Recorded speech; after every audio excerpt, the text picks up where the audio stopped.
Office కి చేరుకున్నారు KTR. Formula ఈ రేస్ కేసులో ఏసీబీ విచారణకు ఆయన హాజరయ్యారు.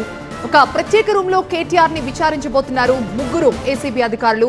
ఈ ముగ్గురు అధికారుల సమక్షంలో కేటీఆర్ అనేక ప్రశ్నలకు సమాధానాలు చెప్పాల్సి ఉంది. ACB joint director Ritiraju, ASP Narender, DSP ఈ ముగ్గురు అధికారులు ఫార్ములా ఈ రేస్ కి సంబంధించి పలు ప్రశ్నలని కేటీఆర్ ముందు సంధించబోతున్నారు. మొత్తం విచారణని ఏసీబీ డైరెక్టర్ తరుణ్ జోషి పర్యవేక్షించబోతున్నారు. ఇప్పటికే ఏసీబీ ఆఫీస్ దగ్గర భారీ ఎత్తున పోలీసులు కూడా మోహరించారు.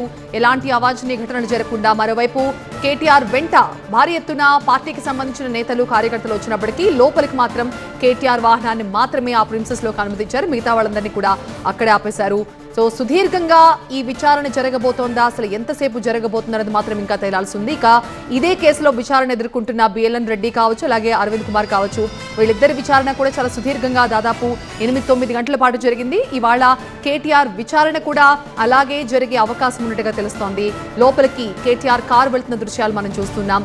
ఇప్పటికే పలు ప్రశ్నలతో ఒక క్వశ్చన్ రెడీ చేశారు. ప్రధానంగా 5 ఆరోపణలు ఫార్ములా ఈ కార్ రేస్ కి సంబంధించి 5 ఆరోపణలు ఆయనపై ఉన్నాయి. వీటితో పాటుగా మరికొన్ని ప్రశ్నలకి, ముఖ్యంగా ఆర్థిక లావాదేవీలకు సంబంధించి, ఫెమా ఉల్లంఘనలకు సంబంధించి కేటీఆర్ ని క్వశ్చన్ చేయబోతున్నారు.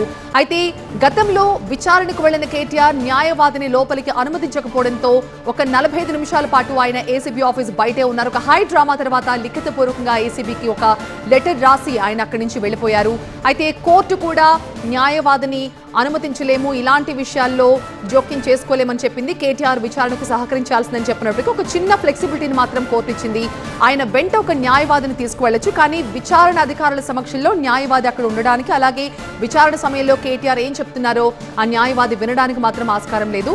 కానీ ఈ విచారణ జరుగుతున్న తీరును మాత్రం న్యాయవాది దూరం నుంచి అబ్జర్వ్ చేయొచ్చు. కేటీఆర్ ఏమైనా ఇబ్బంది పడుతున్నారా, ప్రశ్నలు చెప్పే క్రమంలో ఆయన ఎలా ఉన్నారు, ఇవన్నీ కూడా అబ్జర్వ్ చేసేందుకు మాత్రం కోర్టు ఆయన తరపు న్యాయవాదికి అనుమతినిచ్చింది. ఏఏజీ రామచంద్రరావు కేటీఆర్ వెంట ఏసీబీ ఆఫీస్కు వెళ్లారు.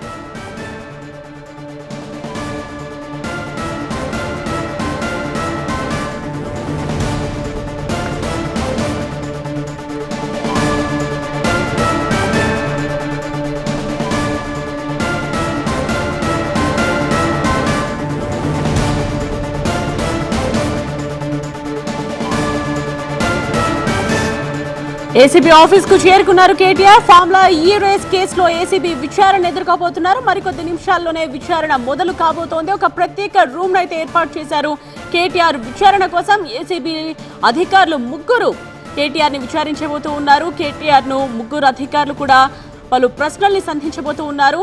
ACB joint director Ritiraju, ASP Narender, అలాగే డీఎస్పీ ఈ ముగ్గురు అధికారులు కేటీఆర్ ను విచారిస్తారు. మొత్తం విచారణను ఏసీబీ డైరెక్టర్ తరుణ్ జోషి పర్యవేక్షించున్నారు. ఇప్పటికే కేటీఆర్ పై ఏసీబీ 5 ఆరోపణలు మోపింది. అయితే అనుమతి లేకుండా హెచ్ఎండిఏ నిధులు విదేశీ సంస్థకు పంపడం ఒకటి, అలాగే ఎలాంటి అగ్రిమెంట్ లేకుండా చెల్లింపులు చేయడం, ఎన్నికల కోడ్ అమల్లో ఉన్నప్పుడు చెల్లింపులు చేయడం, అదేవిధంగా అగ్రిమెంట్లపై కాంపిటెంట్ అథారిటీకి సమాచారం ఇవ్వకపోవడం, అగ్రిమెంట్లో పార్టీ కాకుండా హెచ్ఎండిఏ నుండి నిధులు చెల్లించడం. సో ఈ ఆరోపణలపై ప్రధానంగా ఫోకస్ చేసిన ఏసీబీ అధికారులు దీనికి సంబంధించి ఒక 30 ప్రశ్నల్ని సంధించే అవకాశం కనిపిస్తోంది. మరి వాటికి కేటీఆర్ నుండి ఎటువంటి సమాధానం లభిస్తుంది అన్నది చూడాల్సిన అవసరం కనిపిస్తోంది. ఎంతసేపు విచారణ సాగుతుంది, విచారణ తరువాత ఏం జరుగుతుంది అన్నది ఆసక్తికరంగా మారింది. ప్రస్తుతం ఏసీబీ ఆఫీస్ లోపలికి కేటీఆర్ వెళ్లారు. మొత్తం విచారణ ఏసీబీ డైరెక్టర్ పర్యవేక్షించనున్నారు. ఏసీబీ అధికారులు ముగ్గురు కేటీఆర్ ని విచారిస్తారు.